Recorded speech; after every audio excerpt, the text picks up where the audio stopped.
Aquí está. Y...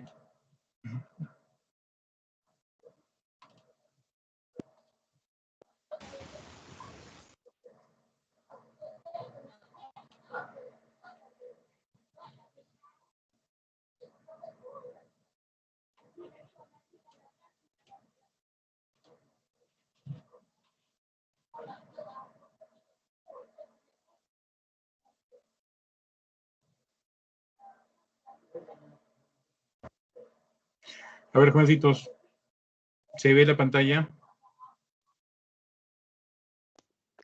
Sí se ve, profe. Sí se ve, profe. Sí se ve. Ya bien, Sí. Veamos, jovencitos, con todos ustedes, muy buenos días. Quien les habla es el profesor Víctor Rodríguez Tejada, que les da la bienvenida una vez más al aula virtual de Historia, gracias a la mejor academia Bryce. 18 años de éxito.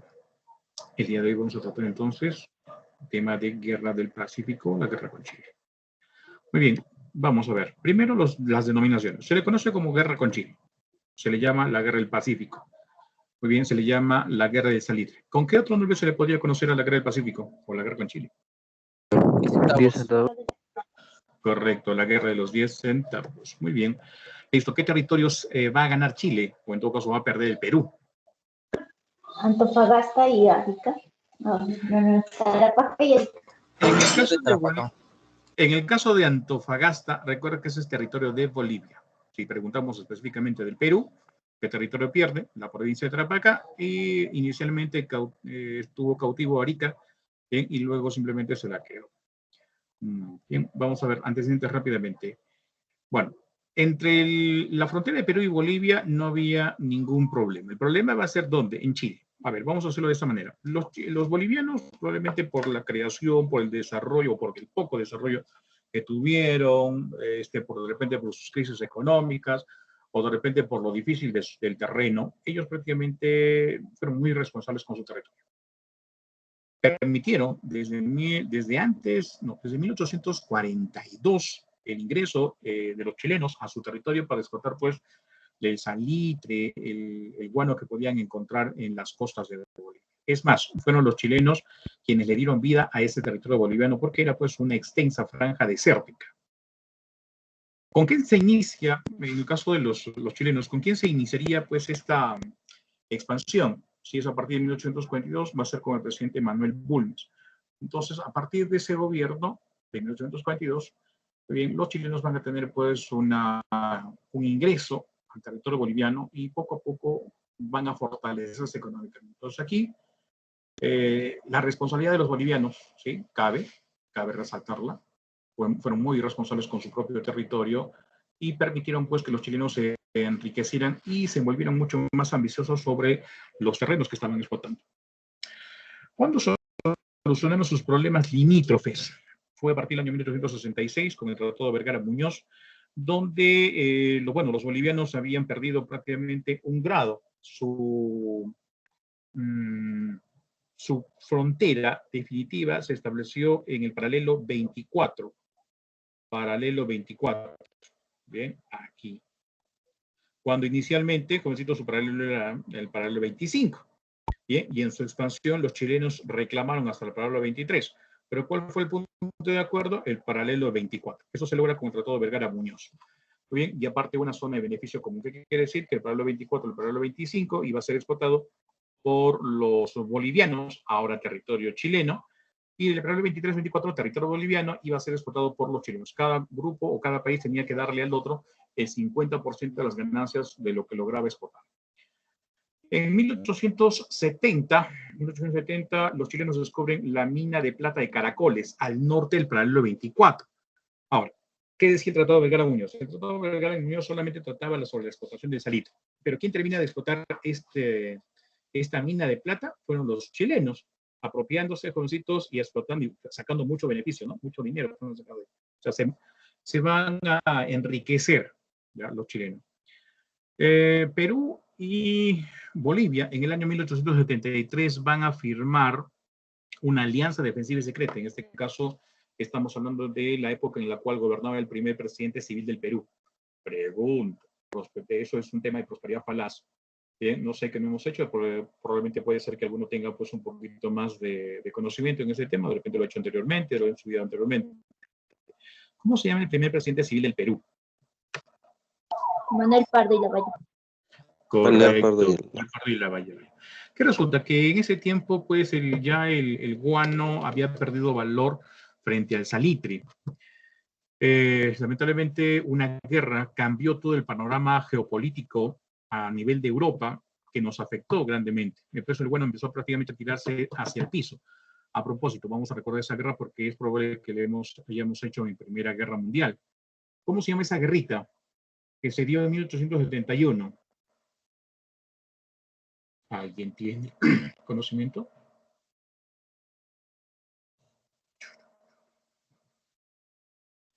Cinco, 4, 3, 2, 1, 0. La respuesta es la Guerra Franco-Prusiana. A raíz de esa Guerra Franco-Prusiana, prácticamente los europeos le pusieron el ojo ¿a qué? Al salitre. Porque el salitre tenía tenía dos situaciones consideradas apropiadas para los europeos en aquel momento. Era ingrediente de la pólvora y dos, producía, mejor dicho, ¿cómo te podría decir? Elevaba la producción alimenticia, las cosechas, 20 veces más que el guano. Entonces, ¿qué buscaba? El Perú estaba en crisis económica. Y como estaba en crisis económica, buscaba tener el dominio del negocio del salitre. En el caso del Perú, bueno, nuestras salitreras estaban libres, bueno, estaban siendo explotadas pues por empresarios, podían ser de repente privados o extranjeros, pero no había ningún problema. El problema era con Bolivia. Si Perú quería salir de la crisis económica, el asunto fue que quiso manejar el negocio del salitre para Europa, pero necesitaba un aliado, Bolivia, pero Bolivia el problema era pues que estaba siendo explotado por los capitales chilenos. Entonces, ¿qué va a pasar? Se va a firmar una alianza defensiva para tratar de frenar la expansión comercial chilena sobre el territorio boliviano. Ese mismo año, Chile consideró pues que ya tenía dos enemigos, bien, Perú y Bolivia, y manda a comprar dos barcos de guerra, el Cochrane y el Blanco Encalada. Ahora, considerando Chile que tenía que reforzar su amistad con Bolivia, que hace entonces, firma el Tratado Walker Batista, donde establecen, pues, o en todo caso ratifican que la frontera entre Chile y Bolivia es el paralelo 24. El Tratado Walker Batista también estableció eliminar la zona de beneficios común y aparte de eso, la siguiente situación. Las empresas chilenas no se les iba a cobrar impuestos por 25 años. Muy bien. 4 años después, el presidente Hilarión Daza va a crear el impuesto a los 10 centavos, que afectó a una empresa que aparentemente tenía capitales chilenos, pero en la realidad tenía capitales ingleses. Muy bien, este impuesto de los 10 centavos surge porque esta empresa chilena, llamada la Compañía Anónima de Ferrocarril Salitre de Antofagasta, había explotado terrenos de los bolivianos sin el permiso del Estado boliviano, está sin pagar impuestos. Y aparte de eso, habían hecho quebrar una inversión boliviana de un ferrocarril. Entonces, la empresa se comprometió a pagar el 10% de las ganancias de la explotación pues, del salitre. Entonces, el problema va a ser que esto no fue un acuerdo firmado, fue un acuerdo oral, y que el presidente Hilario Daza lo convirtió prácticamente en un impuesto de los 10 centavos. Esta empresa, bueno, la ley salió en febrero del 1878 y en diciembre de ese mismo año, el 78, la empresa pues no había pagado absolutamente nada, debía 90,000 pesos. Muy bien, entonces cuando van a cobrarle a esta empresa, resulta que el gerente de esta empresa, Mr. Hicks, Lord Hicks, llamado también el varón del salitre, se niega a pagar, aduciendo, o en todo caso haciendo alusión, ¿a qué tratado? ¿A qué tratado tendría aparentemente que agarrarse Mr. Hicks? Les pregunto a ustedes.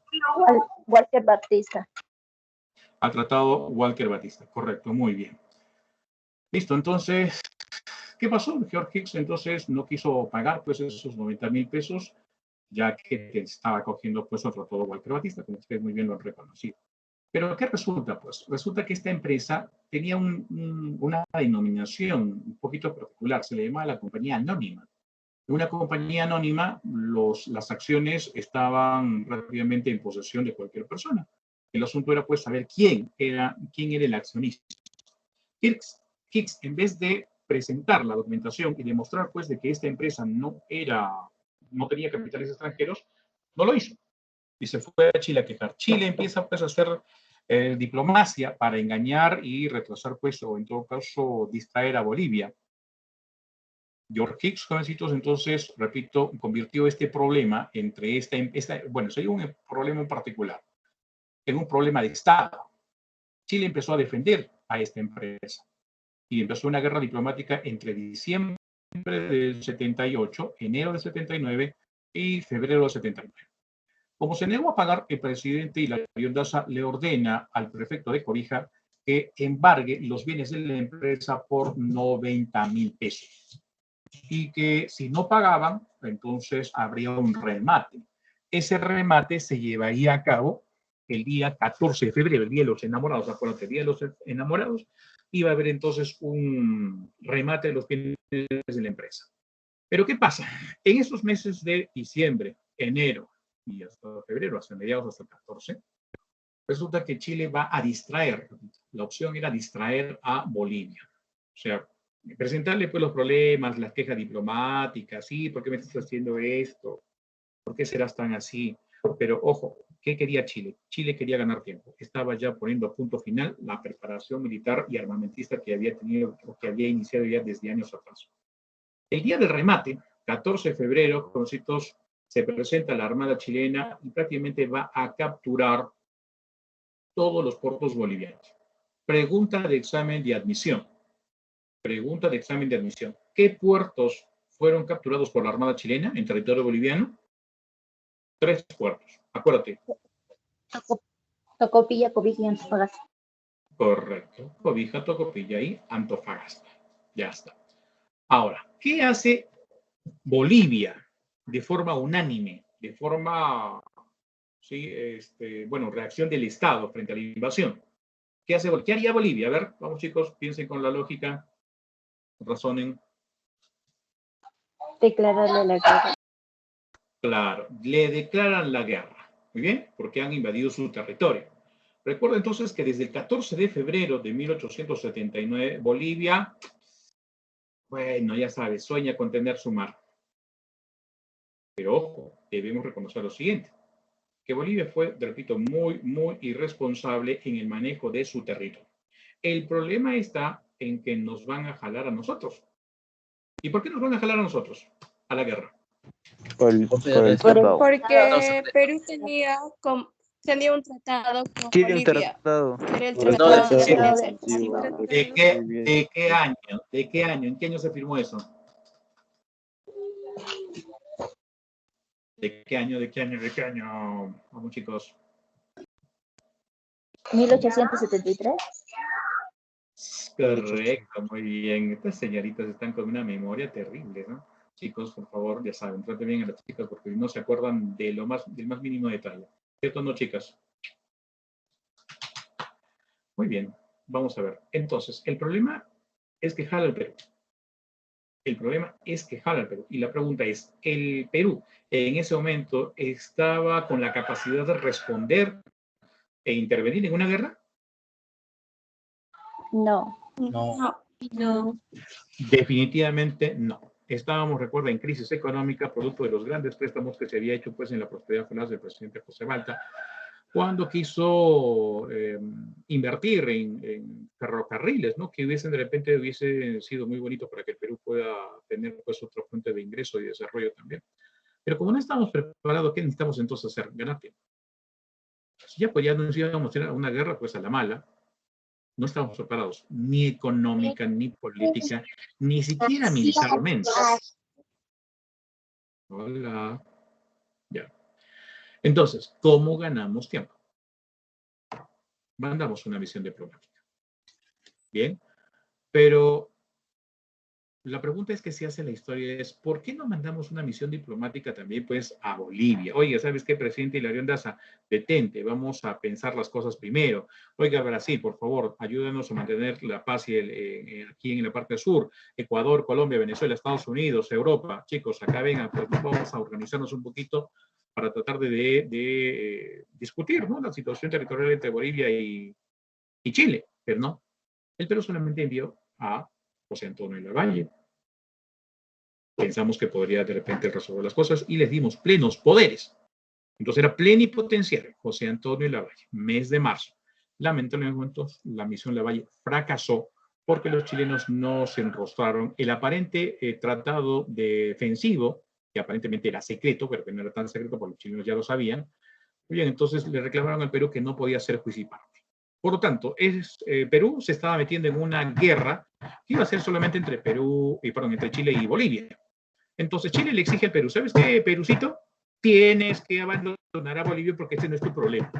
Y si no abandonas ese tratado, en 1873, entonces Chile te va a declarar la guerra. ¿Qué es lo que hace? ¿Qué es lo que dice la misión Lavalle? Que no podían, pues, deshacer un tratado firmado por congresos, ¿no? No tenían, digamos, la autoridad política para hacerlo. Entonces, ante esa situación, como no nos retiramos de la alianza con Bolivia, entonces Chile nos declara la guerra el 5 de abril de 1879. Justamente, hoy día estamos, ¿qué fecha estamos hoy? ¿Qué fecha estamos hoy? 5 de abril. Entonces, simplemente el día de hoy, y claro, hoy día es un aniversario más de la situación por la cual el Perú pues termina entrando a la Guerra del Pacífico, 5 de abril de 1879. Oiga, ¿y qué pasó en el año 1992? A ver si recuerda, 5 de abril.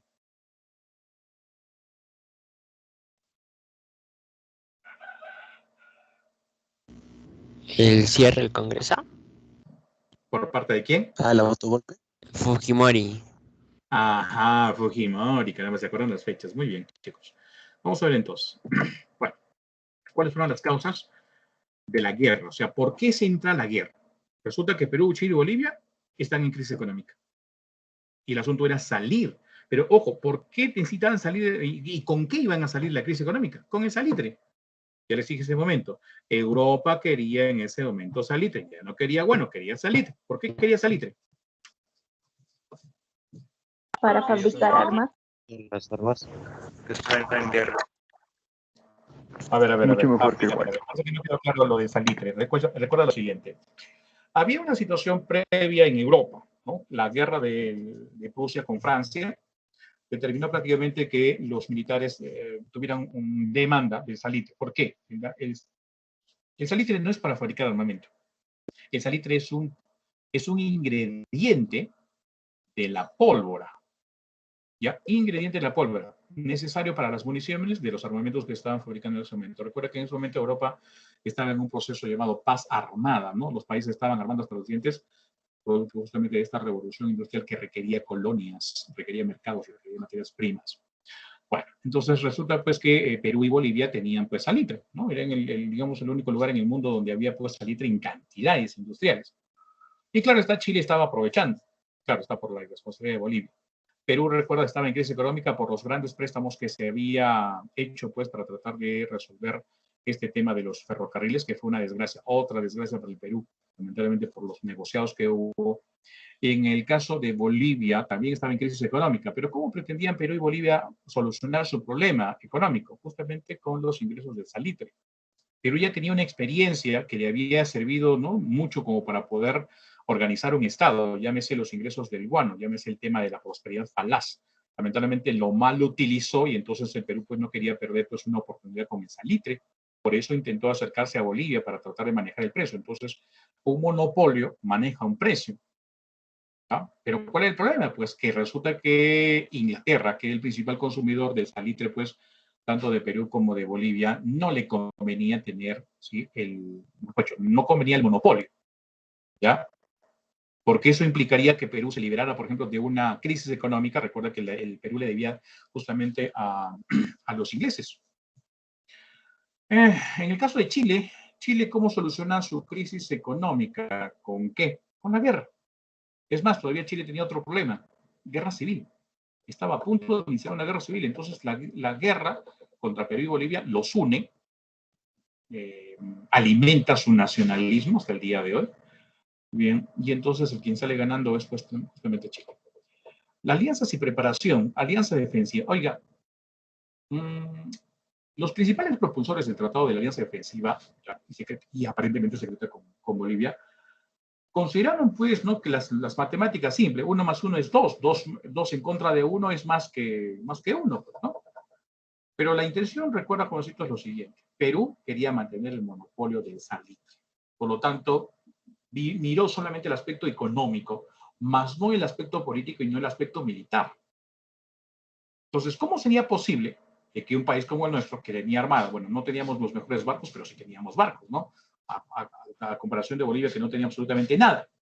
Entonces, ¿qué es lo que pasó, jovencitos? Que Perú midió, repito, el aspecto político y económico, más no el aspecto militar, para mantener el monopolio del salitre. De otra forma, no se podía explicar cómo entonces nos metemos a hacer una alianza con un país, repito, que no tenía preparación militar ni tampoco armada. La política expansionista Chile. Yo creo que hace un momento te mencioné cómo se llama el presidente con el cual se inicia la expansión de Chile.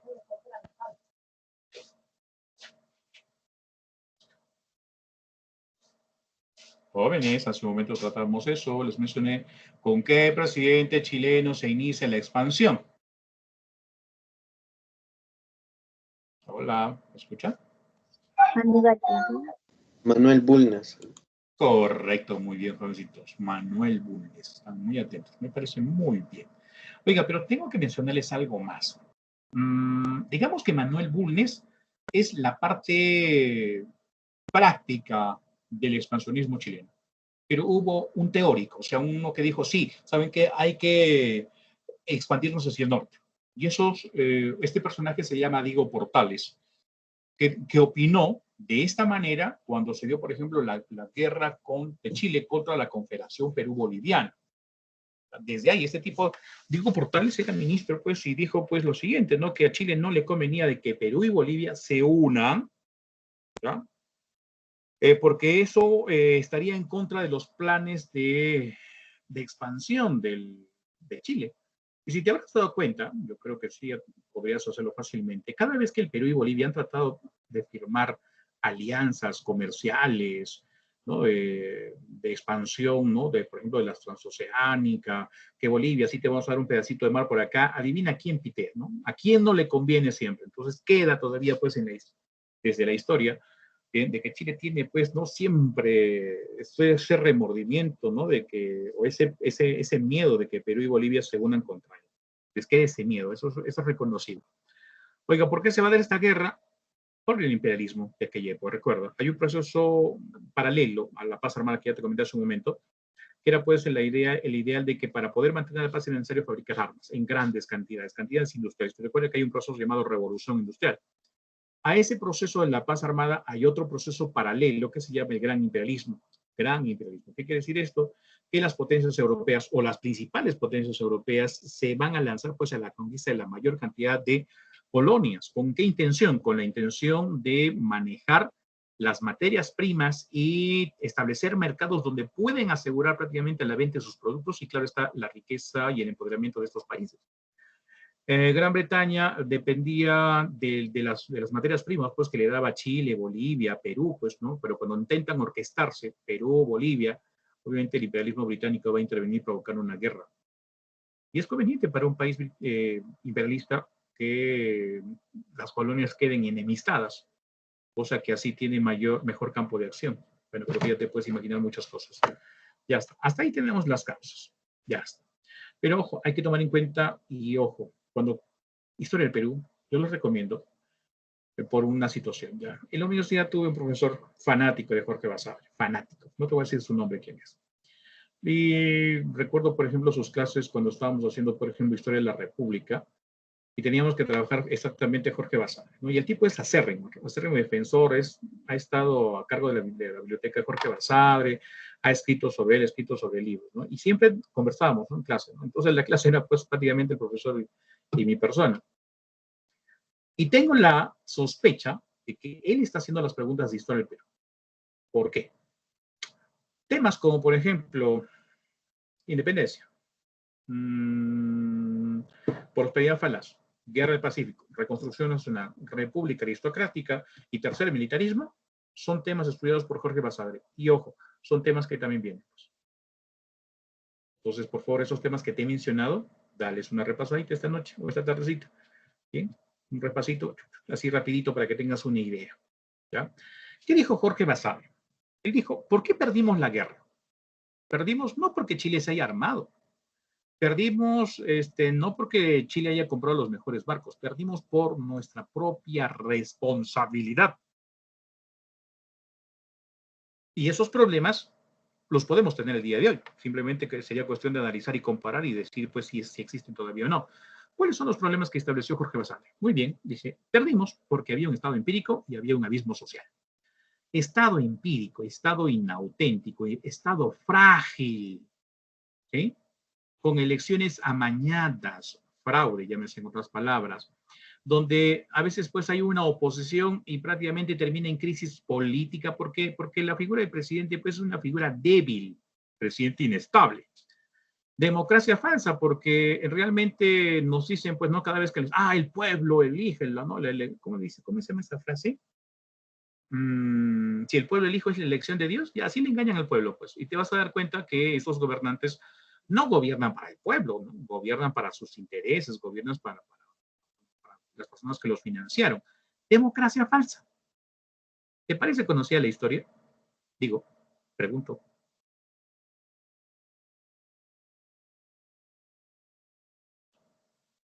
Sí, profe, nuestra situación actual. Chesa. Entonces quiere decir que lo que dijo Jorge Basadre todavía no ha perdido vigencia. Estado empírico. Sin institución armada organizada. Oiga, recuerdo, por ejemplo, digamos, no te voy a poner como ejemplo, ¿ya? Fujimori, ¿no? Fujimori y Vladimiro. ¿Qué hicieron Fujimori y Vladimiro, no? Sacaron a los principales espadas de honor del ejército, de las Fuerzas Armadas, ¿no? Marina, Guerra, lo sacaron y pusieron generalmente a oficiales mediocres y prácticamente adeptos al poder de Fujimori y Vladimiro. ¿Qué hicieron con esto? Dejaron de lado a los mandos de repente más competitivos que tenían las Fuerzas Armadas y vino pues el problema de la guerra con Ecuador. Y casi nos sacan la mugre, casi nos sacan la mugre. Lo cual simplemente confirma que todavía tenemos el estado empírico. Abismo social. El estado empírico dice se basa sobre un abismo social. ¿Qué pasa, jovencitos? Aquí tiene que ver la cuestión del racismo, heredado prácticamente desde la época de los españoles, ¿no? El hecho de que seas blanquito, de que hables castellano, a veces te hace presuponer que eres mejor que otras personas. Claro, tú estás acostumbrado pues a una ciudad, a un urbanismo. Oiga, pero a ver, sube a la sierra. A ver, en el campo, ¿no? Como dicen los famosos videos estos de TikTok. Sube al campo, a ver, sube a la sierra, a ver, trabaja con un campesino. Está en la mugre, no eres nada. ¿Qué pasó, Juancitos? Que en aquella época, pues, generalmente, la política centralista del Estado se despreocupaba de la sierra, ¿no? O sea, del problema indígena. Es más, los indígenas prácticamente no votaban, recuerdan esa época. Por lo tanto, si no votaban, no había pues representación de sus intereses, no había pues alguien que definiera, oiga, sí, pues el campesino necesita esto, necesita pues una mejor educación, necesita apoyo del Estado. No había nada. El indígena era pues, nada. Peor todavía por los indígenas de la selva, que también son peruanos, pero simplemente pues para la política de aquella época no existían. Y cuando viene la guerra, oiga, ¿acaso los indígenas van a intervenir? No sé, de repente si, bueno, has hecho sí, yo creo que sí has hecho, no sé si los estudié anteriormente. Hay un cuento de Enrique López Albújar, de su obra del año 1920. Hay uno de esos cuentos donde relata, pues, la posición de un indígena de la sierra, no recuerdo solamente de qué departamento, pero quiere ir a pelear, quiere ir a defender, pues, los colores patrios, ¿no? La bandera rojiblanca, la quiere defender. Pero ¿qué le recomienda? Mira lo que le dicen, no te metas. Esa es una guerra de los mistis. ¿A quiénes llamaban mistis? A los blancos. ¿Cuándo participa el indígena en esta guerra en sí? Con la intervención de Andrés Avelino Cáceres, pero ya en la parte final. Y ojo, son los indígenas que sin preparación militar, con sus rejones, con sus herramientas, lograron detener y lograron derrotar varias veces a los mismos chilenos. Y los chilenos le tuvieron miedo pues a Cáceres, por ejemplo. Ahora, falta de mística nacional. Era obvio, cojoncitos, que en plena guerra, vamos a ver diferentes ejemplos, la falta de unidad política y la falta de unidad militar. O sea, cada uno creía lo que creía conveniente, de acuerdo a sus intereses, sin tomar en cuenta los intereses de la nación. Entonces se comenta, por ejemplo, el caso de, bueno, varios casos, uno de estos. Cáceres le dice a Nicolás de Pirola, pues, que le den unos 2.000 hombres para atacar Chorrillos, porque los chilenos, pues, estaban borrachos después de su victoria de San Juan. Nicolás de Pirola le dijo que no. Otra, Cáceres le pide a Lisandro Montero, sabiendo que este había recibido, pues, de los bolivianos 10.000 fusiles, 5 millones de municiones. Dijo, ¿sabes qué? Dame unos 2.000, 3.000 fusiles, dame. Tengo acá una fuerza guerrillera en la Sierra Central de 10.000 guerrilleros y te devuelvo Lima. Y no le mandó ni una sola bala. ¿Cuál es el problema de la falta de mística nacional? Es la desunión. Cada grupo intenta satisfacer su demanda, sus intereses. Pero que un grupo, cuando ya está en el poder, ¿qué hace? Los otros grupos, en vez de apoyarlo, ¿qué hacen? Se ponen de oposición. ¿Por qué? Porque no satisface sus intereses. Y así, pues. ¿Te parece conocida la situación? Sí. Y ojo, recuerdo a los últimos presidentes, justamente en la tarde vamos a hablar de esa falta de mística nacional, ¿no? Cuando no obedeces los intereses de una señora, que no voy a decir su nombre, entonces, ¿qué hizo? Pues una férrea oposición, oponiéndose a cualquier forma de cogobernar, y simplemente las cosas empeoraron mucho más. Y al día de hoy estamos pagando las consecuencias de esa oposición, de esa falta de unidad en el Perú. La historia se repite, jovencitos, una y otra vez, ¿no? Es cuando no aprendes con la tóxica y vuelves a caer con la tóxica, ¿sí o no, chicos? Aquí no le ha pasado. Chicas, ¿ustedes qué dicen? ¿Has caído 2 veces con el mismo tóxico? No.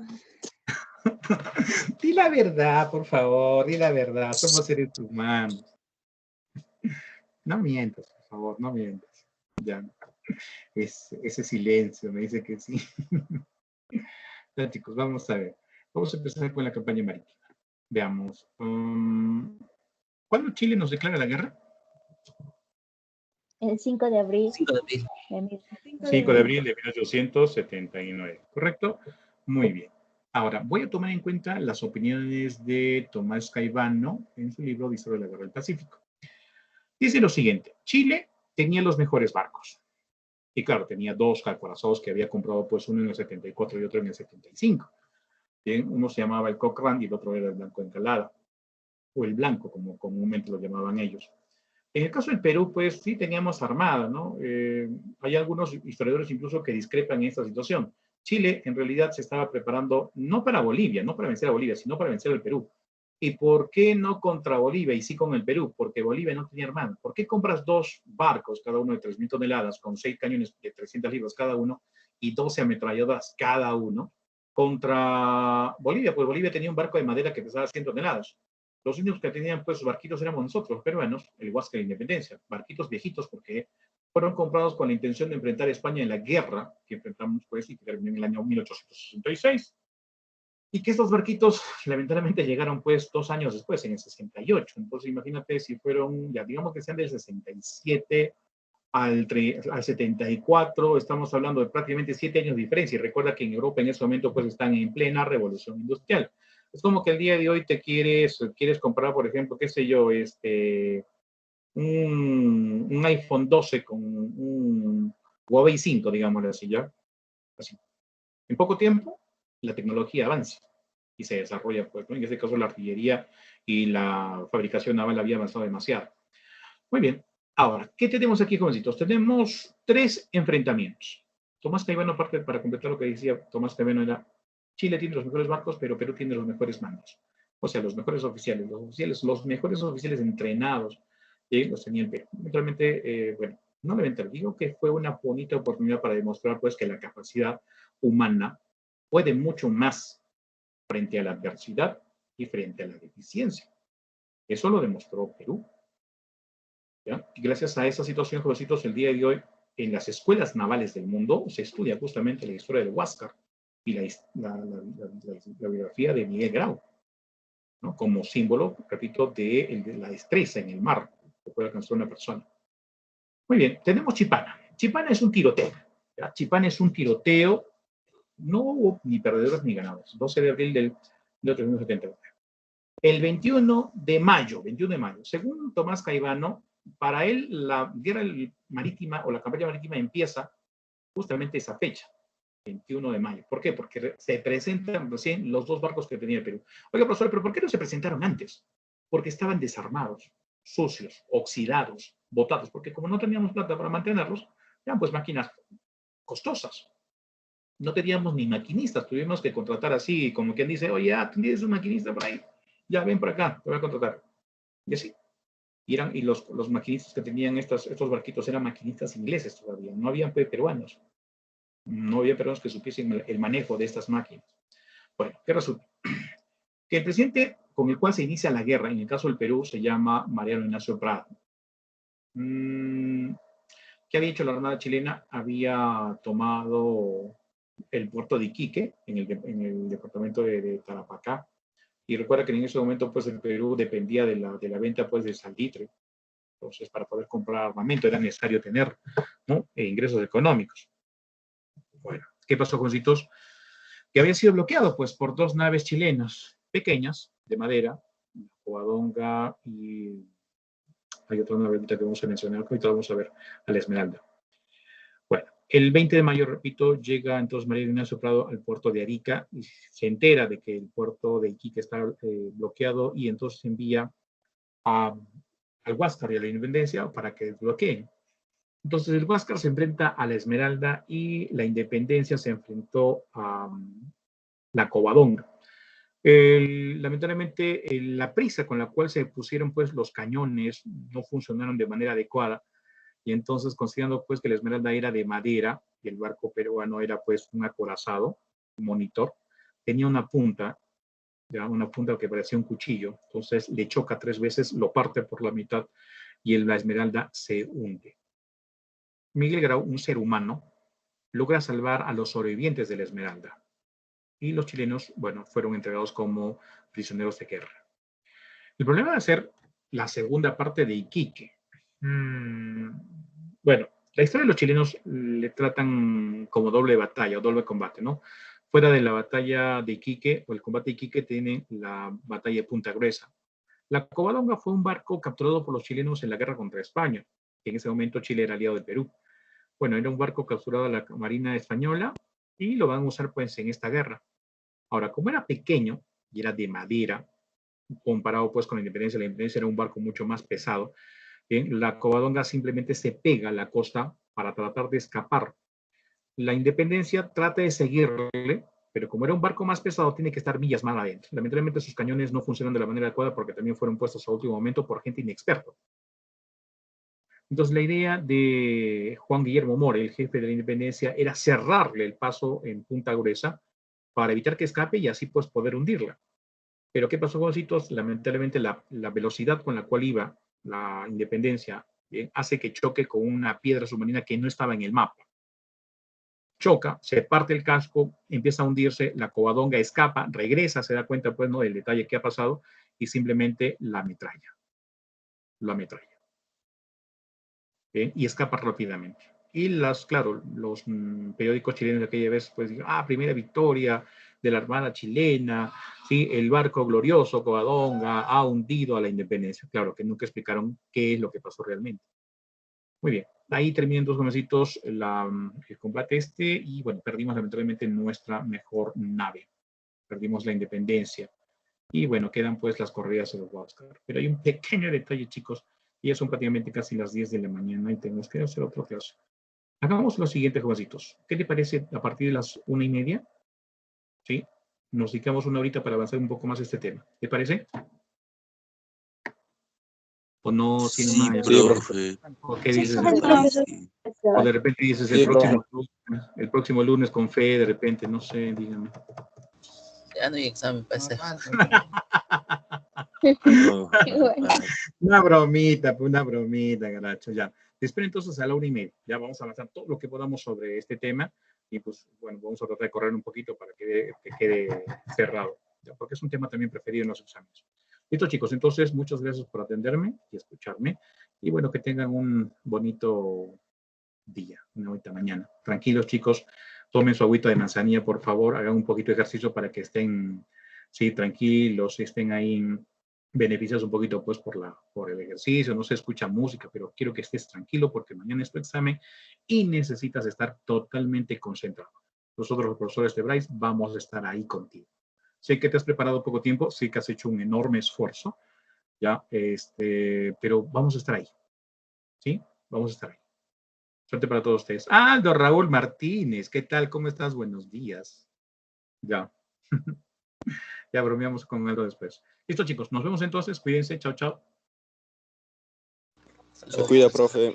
Hasta luego, profesor. Cuídense.